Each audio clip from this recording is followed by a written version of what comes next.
Stamattina mi sono alzato, oh bella ciao, bella ciao, bella ciao, ciao, ciao. Stamattina mi sono alzato e ho trovato l'invaso. Muy buena noche, muchas gracias por estar de nuevo acá con nosotros en Acción Positiva. Seguimos aportando en esta continua búsqueda de información, búsqueda de conocimiento, para que usted que nos mira, usted que nos escucha, pues esté informado sobre temas importantes en Guatemala. Uno de los temas importantes acá es el COVID, la pandemia, esta que nos ha mantenido ocupados ya por una muy buena cantidad de tiempo, pero que como que está con toda la intención de seguir siendo causa de la atención, porque todos sabemos de que pues ahora después de Semana Santa vuelve a haber un rebrote, hemos oído que han aparecido más casos, incluso en los hospitales, también a nivel mundial, porque no solamente nos ha ocurrido a nosotros acá en Guatemala. Pero para seguir tocando el tema, y ahora que tenemos definido cuál va a ser la vacuna que se va a comprar mayoritariamente en Guatemala, me he permitido invitar a una distinguida profesional, a la doctora Dalia Lau Bonilla, para que toquemos el tema tan interesante de la vacuna Sputnik, de cómo funciona, de cómo va a aplicarse. Primero, bienvenida, doctora, a Acción Positiva. Muchas gracias, doctor. Para mí es un gusto poder acompañarlos en esta oportunidad y tratar de aclarar algunas de las dudas que estoy segura que muchas personas del público tienen respecto a las vacunas en general y esta vacuna específica que ya sabemos que nuestro gobierno va a adquirir, ¿verdad? Entonces, para mí es un gusto estar con ustedes. Agradezco mucho la invitación. Muchísimas gracias, doctora. La doctora Lau Bonilla es química bióloga y tiene un doctorado en biología molecular. Es catedrática de la Universidad del Valle de Guatemala y de la Escuela de Posgrado de Ciencias Químicas y Farmacia de la Universidad de San Carlos de Guatemala. Desde el inicio de esta crisis, pues la doctora ha estado involucrada en la parte de las pruebas diagnósticas, ya que contribuyó muchísimo en aportar cuál era la prueba diagnóstica más adecuada, cuál era la que debía recomendarse, cuál sería la que deberíamos de utilizar. ¿Nos puede contar un poquito, doctora, cómo fue ese involucramiento en la parte de las pruebas diagnósticas? Sí, con mucho gusto. Cuando empezó toda la situación de la pandemia en otros países y no con nosotros, pudimos ver con preocupación que los casos iban aumentando y pues ya se esperaba que empezaran a aparecer los primeros casos en el país, aunque los primeros casos aparecieron en Asia y posteriormente en Europa desde diciembre del año antepasado, pues aquí estábamos en alerta, ¿verdad? Entonces recordarán ustedes que en marzo del año pasado aparecieron los primeros casos y la preocupación era cómo se iba a hacer el diagnóstico. En ese momento, lo que se tenía considerado para hacer el diagnóstico, la única prueba recomendada para hacer el diagnóstico, la única tecnología recomendada era por medio de pruebas moleculares. Y la razón de hacerlo con pruebas moleculares es porque son las pruebas que muestran mayor sensibilidad, son más rápidas y permitirían entonces poder detectar al virus de una forma segura, sin caer en reacciones cruzadas que pudieran llevar a detectar otras infecciones, haciéndolas pasar por el virus, ¿verdad? Sin embargo, por la naturaleza de nuestro país, cómo se lleva, teníamos el problema, en ese momento no habían muchas instalaciones para llevar a cabo pruebas moleculares, porque el diagnóstico molecular requiere de equipos específicos y también de entrenamiento especializado, ¿verdad? En ese momento surgieron algunas pruebas que se hacían en equipos automatizados, bastante sencillos de utilizar, donde literalmente era tomar la muestra, colocarla en un cartucho de reacción, colocar ese cartucho de reacción en el aparato y leerlo. Y todo hubiera sido muy fácil si estas pruebas hubieran estado disponibles para todo el planeta. Pero estando en la situación de que literalmente todo el planeta estaba con las mismas necesidades, había una escasez de todo, desde tubos de plástico, desde hisopos para tomar las muestras y mucho más de reactivos. Reactivos, ya no digamos estos cartuchos automatizados, sino reactivos individuales. Entonces surgió una iniciativa de parte de Fundesa para tratar de colaborar en traer la mayor cantidad de pruebas posibles lo más temprano posible al país para no quedarnos desabastecidos y poder empezar a realizar el diagnóstico de una forma eficiente. Yo tuve entonces la oportunidad como catedrática de la Universidad del Valle y con la especialidad, con el doctorado en biología molecular, de participar en este proceso de buscar reactivos que cumplieran con la calidad requerida y que se pudieran adquirir, que principalmente estuvieran disponibles. De esa cuenta entonces empezamos a buscar en todo el mundo quién vendía hisopos, quién vendía tubos, quién vendía reactivos para extraer el ARN del virus, reactivos para amplificar ese ARN, aconsejar cuáles eran las mejores pruebas que se podían utilizar, discernir entre todas las ofertas que habían qué información realmente era válida y uno podía confiar en ella y que no le vendieran a uno gato por liebre, ¿verdad? Porque se han visto cada cosa en estas situaciones que incluso entre algunas de las ofertas que se encontraban, habían pruebas que realmente no eran válidas, ¿verdad? Entonces, de allí inició mi involucramiento con la situación de la pandemia y conforme esto ha ido evolucionando, pues los intereses también han ido evolucionando, ¿verdad? Ya habiendo resuelto la situación de la adquisición de pruebas por parte del gobierno y teniendo también la oportunidad de obtener pruebas de antígeno que requieren de menos instalaciones y de menos entrenamiento para realizarlas, pues por un tiempo estuvimos como que más tranquilos en cuanto a cosas nuevas respecto al coronavirus, pero siempre estaba el punto de qué vacuna iba a estar disponible, cuándo se iban a adquirir las vacunas, y es ahora el nuevo interés respecto a las vacunas, qué vacunas están en el mercado, el diseño de estas vacunas, la ciencia que hay detrás de estas vacunas, y ahora que precisamente lo que comentábamos, que el Ministerio de Salud estaba informando de la detección de variantes del virus que antes no se habían detectado acá. Muchas gracias, doctora. Pues una amplia explicación en este punto. Obviamente, pues las pruebas ya se hacen en todo el mundo, aquí en Guatemala para entrar, para salir, etcétera. Pues hay millones de pruebas que se están realizando y es importante que sean confiables. Usted menciona muy acertadamente que llegamos pues a la época en que al fin apareció la vacuna. Era la esperanza de que ya viene la vacuna, que ya viene. Hay alguna gente que dice, mire, es que este proceso de vacuna fue demasiado acelerado y por eso hay gente que tiene preocupación, incluso miedo de ponerse vacunas porque creen que no han sido bien evaluado su diseño, bien seguida su ejecución, pero creemos que sí lo ha sido en las que científicamente lo han hecho. Finalmente, aquí en Guatemala, pues después de todo este proceso que ha sido retardado por diferentes razones, pero recibimos una donación de la India, de Israel, de AstraZeneca, creo que fue la que vino también vacuna de la India, y ahora el gobierno pues confirmó ya oficialmente, de acuerdo a lo que fue publicado, que compraron 16 millones de dosis de la vacuna Sputnik, que es la vacuna rusa. Esto lo que nos dice es que la mayor parte de los guatemaltecos va a recibir la vacuna Sputnik. ¿Usted nos podía ampliar qué es la vacuna Sputnik, cómo funciona, cómo se compara con las otras? Por supuesto, sí. Entonces, respecto a las donaciones, precisamente eso ayuda mucho para introducir el tema. Las primeras 5,000 dosis que se recibieron en el país donadas por el gobierno de Israel eran de la marca Moderna. Y estas vacunas, tanto la de Moderna como la de Pfizer, son vacunas de ARN.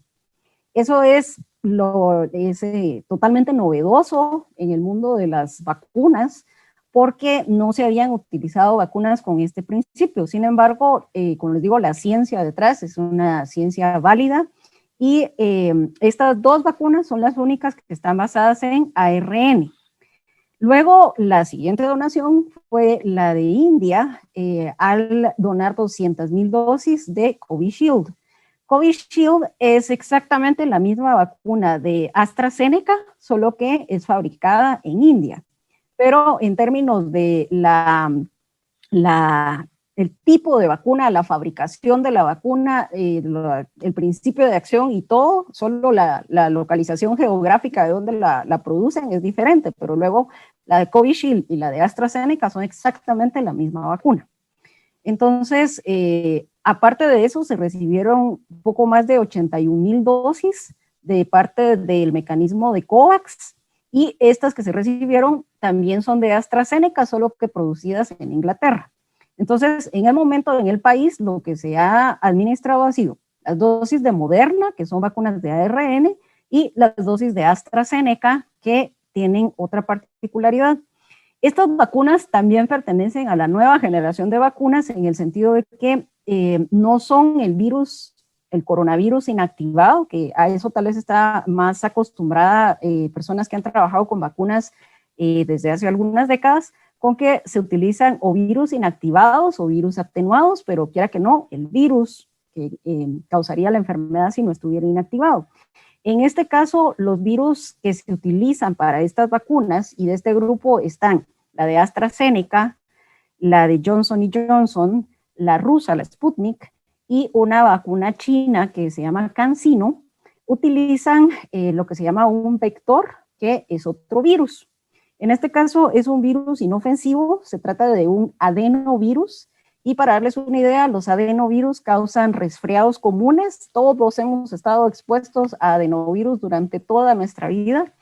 Causan resfriados comunes, y los virus que se utilizan en estas vacunas son virus modificados que no tienen la capacidad de causar enfermedad en nosotros, sino que sirven únicamente como un vehículo para transportar las proteínas de, en este caso, el virus de SARS-CoV-2.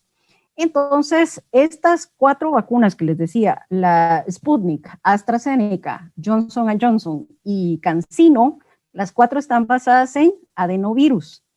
La forma en que funcionan es simulando una infección viral, donde recibimos una inyección. En la inyección va una concentración de este virus como vector, y esto entonces, este virus está expresando proteínas o pedacitos, fracciones del SARS-CoV-2.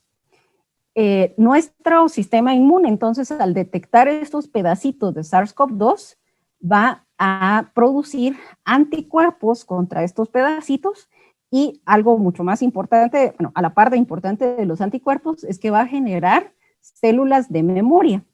Esas células de memoria pueden vivir por varios meses, e incluso años, en nuestra circulación, y la idea es que cuando bajan los niveles de anticuerpos después de la vacunación, estas células de memoria van a seguir funcionando.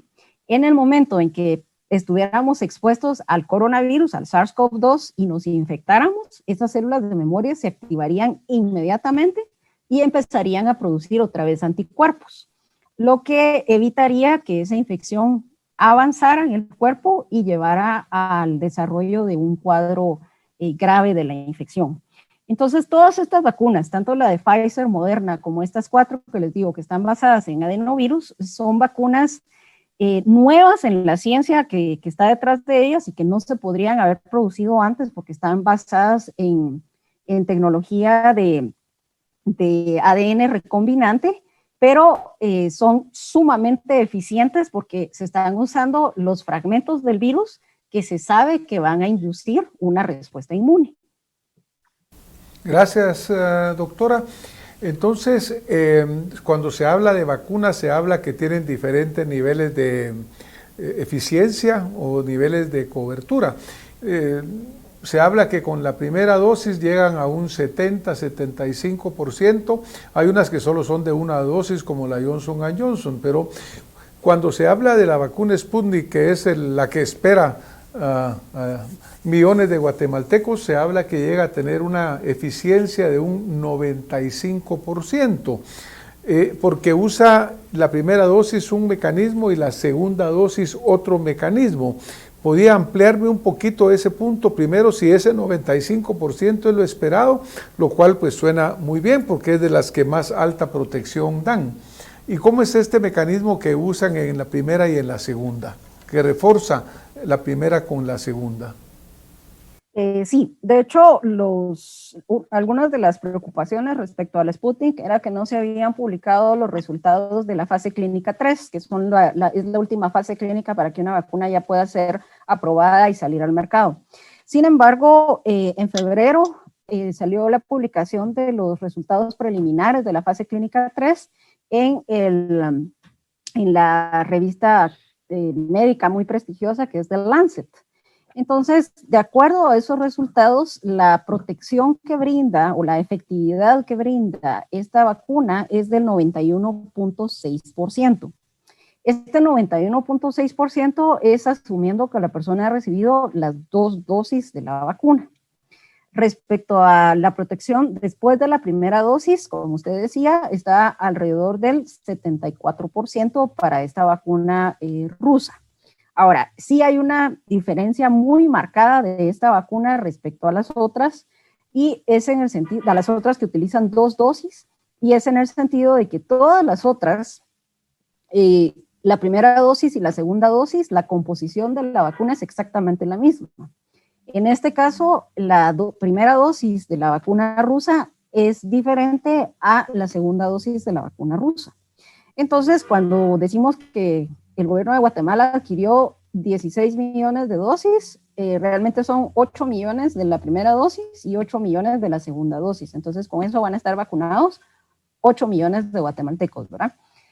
La diferencia acá está en que el diseño de la vacuna siempre es con un adenovirus expresando pedacitos del SARS-CoV-2, solo que para la primera dosis utilizaron un tipo de adenovirus que se llama adenovirus 26 y que, por cierto, también es el utilizado por la vacuna de Johnson & Johnson. Y para la segunda dosis utilizaron otro adenovirus. Ese otro adenovirus es el adenovirus 5, que está siendo utilizado como base para la vacuna china de CanSino. Entonces, estos 2 adenovirus, interesantemente, son utilizados por otras 2 vacunas, pero de forma individual. Mientras que en esta vacuna de Sputnik se están utilizando de forma combinada, pero combinando las dosis. Entonces, la primera dosis es adenovirus 26 y la segunda dosis es adenovirus 5. La razón de hacer eso es para que, como les decía al principio, hemos estado expuestos a adenovirus toda nuestra vida porque son causantes de resfriados comunes. Entonces, aquí la idea es, si yo utilizo un adenovirus y mi cuerpo ya está acostumbrado a los adenovirus, yo corro el riesgo de que no lo vaya a reconocer con la fuerza que yo quiero para que realmente se desarrolle una respuesta inmune duradera. Entonces, lo que ellos decidieron hacer fue utilizar un segundo adenovirus, el AD5, también expresando los mismos pedacitos del SARS-CoV-2, con la idea de que si mi cuerpo ya se había acostumbrado a los otros adenovirus y este adenovirus 26 no alcanzó la potencia que debió haber alcanzado, con el adenovirus 5 se solventa esa preocupación, porque entonces se están presentando los pedacitos de SARS-CoV-2, pero con otro vector, ¿verdad? Esa es la diferencia y es un diseño único dentro de las más de 100 iniciativas de vacuna que se están desarrollando actualmente y que van en diferentes fases. Como les digo, esta es única en ese sentido. Y otro punto acá es que este instituto que desarrolló esta vacuna, que es el Instituto Gamaleya, que es un instituto estatal de Rusia, ellos ya han desarrollado exitosamente vacunas basadas en adenovirus, una vacuna contra ébola. Entonces ya tienen experiencia en el manejo de este tipo de tecnología. Pero esa es la diferencia. la vacuna, la primera dosis es ligeramente diferente a la segunda dosis y por lo tanto, si a ustedes les toca ponerse la primera dosis de la Sputnik, necesariamente la segunda dosis tiene que ser de Sputnik y eso aplica para todas las otras vacunas, ¿verdad? Si yo me puse la primera dosis de AstraZeneca, la segunda dosis tiene que ser de AstraZeneca y lo mismo para Pfizer, para Moderna, para CanSino, la de Johnson no, porque solo es una dosis. Muchas gracias, doctora.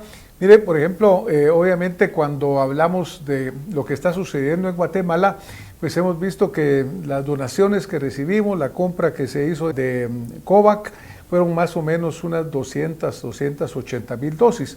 Y sin embargo, el ritmo de vacunación ha sido sumamente lento. Hablábamos acá con diferentes profesionales, la doctora Karen Slowin decía, mire, a este paso van a ser 6 años. Después alguien decía 21 años. Ahora, a esto se agrega el aparecimiento de las variantes, porque hemos visto que ha aparecido la variante sudafricana, la variante brasileña, la variante de Inglaterra. Y ahora hablábamos con usted que han aparecido variantes de California, variantes del área de Nueva York. La ministra de Salud Pública acaba de mencionar en una conferencia de prensa el hecho de que ya se detectaron en Guatemala estas variantes o unas variantes diferentes. Como la vacunación es tan lenta y si con 286,000 dosis ha sido lenta, imagínese lo lenta que será con 16 millones, ¿qué va a suceder con estas nuevas variantes? Porque prácticamente cuando terminen de vacunar a este paso ya debe haber cientos de variantes nuevas. Sí. Y ese es precisamente el riesgo. Entonces, por eso es que no nos podemos tardar todo el tiempo que querramos vacunarnos, sino que debería de ser una meta de que a finales de año ya todas esas vacunas se hayan administrado para evitar precisamente que se sigan diseminando las variantes y las vacunas ya no tengan la misma efectividad. Actualmente las vacunas que tenemos, las que van a la cabeza al menos, se sabe que sí brindan protección contra las variantes, por lo menos la de Brasil, la de Sudáfrica y la de Inglaterra. La de las nuevas que van surgiendo, obviamente vamos a tener que esperar para ver cuáles son los resultados de los ensayos respecto a qué tan eficientes son, pero algo que quiero que tengan todos en mente es que el objetivo principal de estas vacunas es evitar que se den casos graves de la infección, casos graves que lo lleven a uno a necesitar hospitalización y que lo lleven a uno a estar en una situación que uno fallezca por el coronavirus. Sin embargo, no tienen como objetivo evitar que uno se infecte. O sea, uno se va, a pesar de que esté vacunado, y lo acabamos de ver con el presidente de Argentina, que ya se había vacunado con las 2 dosis de Sputnik y de todos modos se infectó 2 meses después de recibir las dosis. Entonces, pero no desarrolló un caso grave, sino que con síntomas muy leves. Entonces, estas vacunas tienen como objetivo eso, que no detengan totalmente la infección, sino que lo que detengan al 100%, y eso lo reportan todas las que van a la cabeza, tienen un 100% de efectividad para evitar casos severos y mortalidad. Entonces, aunque las vacunas de ahorita ya no tuvieran el mismo porcentaje de efectividad contra las variantes, nos seguirían protegiendo contra el desarrollo de síntomas graves y severos.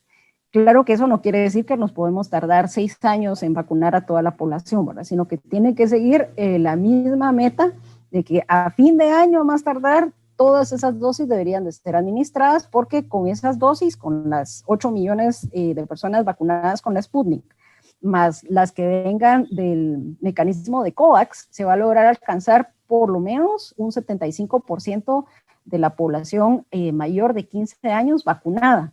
Y ya con ese porcentaje tenemos la ansiada inmunidad de rebaño que limitaría la diseminación de la infección y por lo tanto la producción de más virus y más variantes. Bueno, pues este es el reto que tiene que afrontar, pero con muchísima seriedad y con muchísima decisión y compromiso el gobierno de Guatemala, porque como vamos ahorita, eso no se va a lograr, ¿verdad? Pero y si no se logra, obviamente, pues hasta es perdida la vacunación, porque no se va a lograr el objetivo. Además, las vacunas tienen una cierta vida, una caducidad. Entiendo que las que se recibieron actualmente en donativo se van venciendo por julio o agosto, y si no se usan las 286,000, algunas se van a desperdiciar. También la inmunidad, por otro lado, se piensa que tarda o dura 6 meses, 7 meses, todavía no existe una claridad real. Es decir, esto pone presión, doctora, al gobierno a que agilice la forma como se está vacunando. En Estados Unidos un día vacunaron a 8 millones de personas. El presidente Biden anuncia que ellos quieren tener mayo, junio, prácticamente ese 70-75% de personas vacunadas para alcanzar la inmunidad de rebaño. Doctora, desafortunadamente vamos a tener que irnos terminando. Quisiera un mensaje corto que usted quisiera dejarle a nuestra audiencia después de lo que hemos platicado. Sí, el mensaje más importante es que las vacunas realmente salvan vidas. Tal vez para los que son más jovencitos no se recordarán, pero la viruela era una enfermedad que arrasaba a nivel mundial y la viruela se erradicó. Es una enfermedad transmitida por un virus también y se erradicó a nivel mundial gracias al esfuerzo de vacunación. Sin vacunas eso no hubiera sido posible. La poliomielitis no la hemos erradicado en todo el planeta, pero estamos muy cerca de hacerlo y eso solo ha sido por vacunación. Entonces, por favor, no dejen que la información tergiversada y la información que no está basada en ciencia impida que se vacunen, porque las vacunas realmente salvan vidas. Entonces, el mensaje principal es vacúnense. En cuanto puedan vacunarse, vacúnense. Pues muchísimas gracias, doctora. Tal vez reforzando lo que usted menciona, porque pues sí hemos tenido la oportunidad de que mucha gente nos expresa sus preocupaciones, nos expresa sus dudas, sus incertidumbres, ¿no? Pero creo que lo que usted menciona es importante porque cubre dos necesidades. Uno, inmunizar, y el otro, evitar que la infección sea muy grave, disminuye pues el grado de intensidad, lo cual ya viene a ayudar significativamente. Por otro lado, yo creo que las investigaciones han sido... A veces dicen, pero es que lo hicieron muy rápido. Yo he señalado muchas veces acá, doctora, que aunque fue rápido, pero también había mucho conocimiento adquirido ya anteriormente sobre estas familias de coronavirus que eran del SARS, eran del MERS, incluso de las H1N1, de la gripe española. O sea que el conocimiento no fue totalmente nuevo, sino que mucho ya se había adquirido. Doctora, nos vamos a tener que retirar. Le agradezco muchísimo lo que nos ha aportado hoy. Estoy seguro que será de una gran contribución para quienes nos han escuchado. Estoy seguro que se van a vacunar y más que todo quisiera estar seguro que el gobierno realmente va a, como decimos en Guatemala, a ponerse la pila y realmente iniciar un proceso ordenado, metódico, documentado de vacunación. Muchísimas gracias, doctora. Que pase usted muy feliz noche y a todos que nos han estado escuchando, muchas gracias y muy feliz noche. Nos vemos la próxima semana con más acción positiva. Muy buena noche. Morto per la libertà, questo è il fiore del partigiano, morto per la libertà, questo è il fiore del partigiano.